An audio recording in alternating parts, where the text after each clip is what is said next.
I wanted to remind the plebs, my Bitcoin family, that in the English-speaking world, we are very spoiled, because of spoils of war.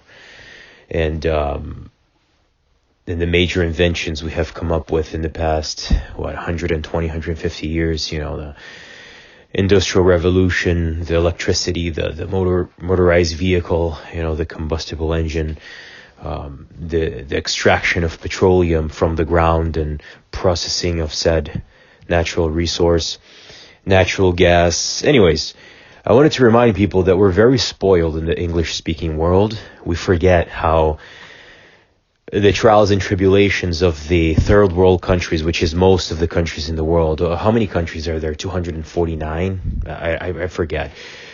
It doesn't matter though. The English-speaking countries are what? 12, 13? Maybe 16 or 20 with the countries in Africa, but that maybe doesn't count because they're counted as third world countries, unfortunately. Soon not to be, by the way, which brings me to what I want to say.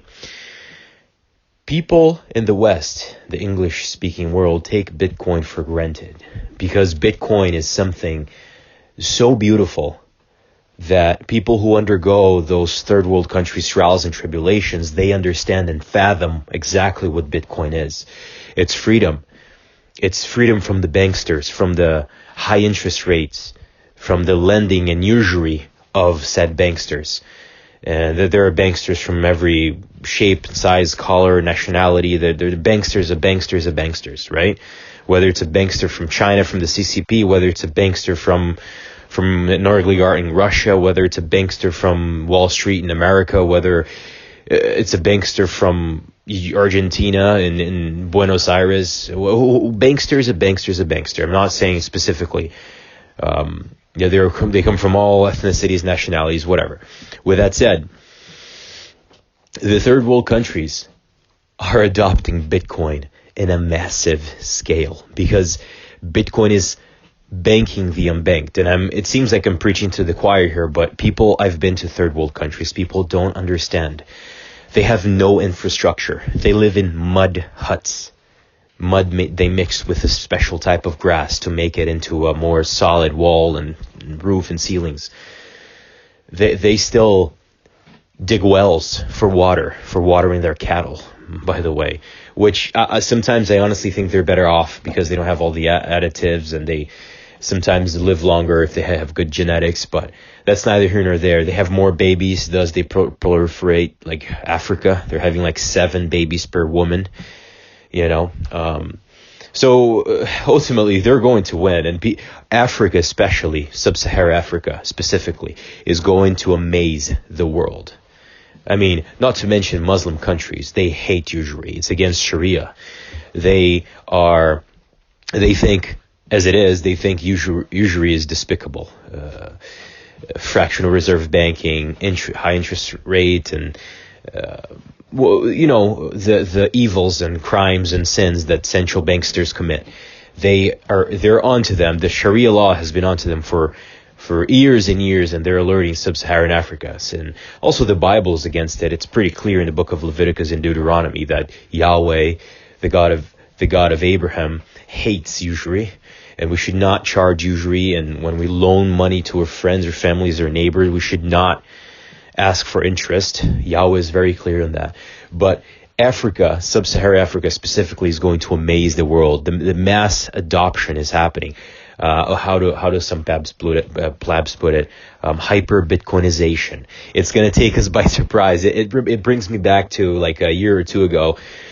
During the pandemic, we were ordering a pizza at work, and my partner asked me, "Hey, do you have Venmo?" I'm like, "What is that?" It's a year and a half, 2 years ago or so, I think.